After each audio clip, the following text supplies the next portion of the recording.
Look, it's fantastic to be able to come and see the enormous progress that's being made with one of the most significant infrastructure projects that New Zealand has seen. To see that we'll get that next breakthrough coming through in just a matter of days, but to at the same time see underground just the sheer scale of this project, the stations starting to take shape, and imagining the number of people that at peak time will be able to use these facilities. If my memory serves, Minister, the equivalent of 3 harbour crossings. Yes, 16 lanes of motorway traffic is the equivalent. Yeah, so just the sheer scale of people that will be moved around the city as a result of this piece of infrastructure. I remember a number of years ago being involved in advocating for this project, so for the first time to be able to come and see it come to life, it's really significant. The other point I make is for residents in Auckland, they see the activity above ground compared to the activity underground. It's just enormous. So I'm looking forward to the day when New Zealanders will be able to see it for themselves. Minister.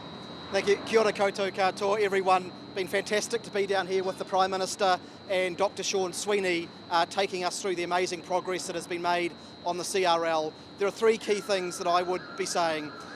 The first is that what we see here at Te Waihoretu Station is incredible progress on this project.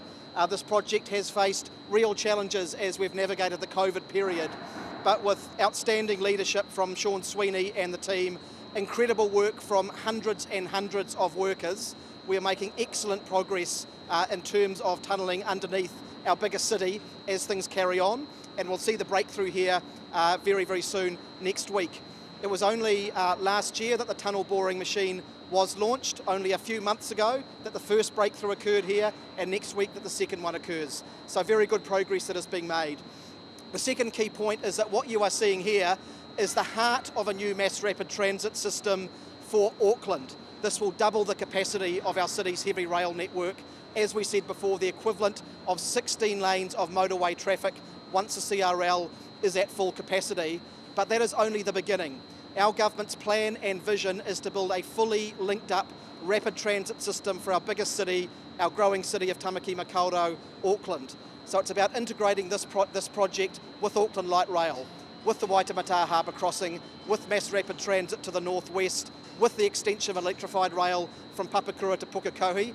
Our government is making investments in Auckland's public transport in a way that hasn't been made for nearly a century, and we're proud of that. The final thing is just a shout out to the workers who have made this happen. It has been an absolutely outstanding effort over recent years to keep up the progress with this project. We're proud of every single one of them, and we're going to back them to bring this project home. Oh, well, look, firstly, I would just say the last time I was here was for the breakthrough at the site of the first tunnel.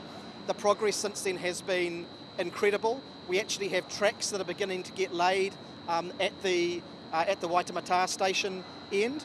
So the main reflection for me was the huge progress that has been made over the last 6 months. Yeah.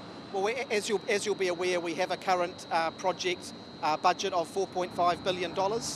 It's been well signalled that those long months of COVID delays where the site had to be effectively closed down or significantly reduced in terms of its activity are going to create some push out in terms of the opening date and some additional costs. Those are still under negotiations with the main contractor, and we have to allow that process to work through.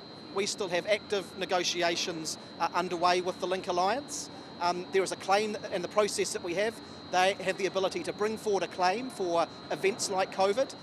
Were we, as the Crown and Auckland Council, as the owners, to say this is how much money it might be or how much we have budgeted, we would undermine the ability of our teams to make sure that we get the most cost-effective settlement. So we have to allow them to work that through, but once it has been, we will have clarity, and of course we will be very clear and open about that. There is a very real challenge there, and this applies across pretty much every horizontal and vertical construction project, whether it's public sector-led or private sector-led at the moment, and we're all familiar with some of those challenges, COVID delays, supply chain constraints, some of the increased costs of labour and materials. We face those across our projects as much as anyone does, and we are looking to very carefully manage them as we go forward. But there's no escaping those, as no major project can. Oh look, there are, in terms of light rail, we'll be moving shortly into a detailed design phase. The core decisions around how that work will be taken forward will be announced in the coming couple of months. It's effectively in that phase that we get a much finer grip in terms of what the core cost drivers will be, and that's when we'll begin to get real clarity there. We got a lot of support from government through the whole COVID period, and so we had shortages, but every time we had shortages we had a pretty strong response from immigration, and we had huge support from Minister Wood, but it ended up being a health and immigration call, and we don't get to make those calls, but we always felt that we were getting the most they could do.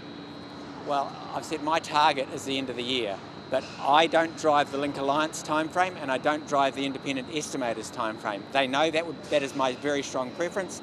They know that I've said publicly that we wish to update our sponsors by the end of this year, but I actually do not drive their timeframes. 2 years ago we were saying it was a December 2024 completion date was what we were talking about, and you just have to look at the level of disruption we've had to take your own view on whether that date's pushed out or not. I know the Link Alliance is still trying to recover time. That's why I don't really want to comment too much, but there has been a lot of disruption. I don't want to go now before we have all the information. We're working in a very structured way to giving an update to the sponsors at the end of the year, and I'd prefer to keep that process going rather than me just start throwing dates and numbers into the air. Thanks for checking out our YouTube channel to stay up to date with all the latest news from the New Zealand Herald. Click the subscribe button below or check out one of the videos here, and head over to nzherald.co.nz for more details on these stories and more.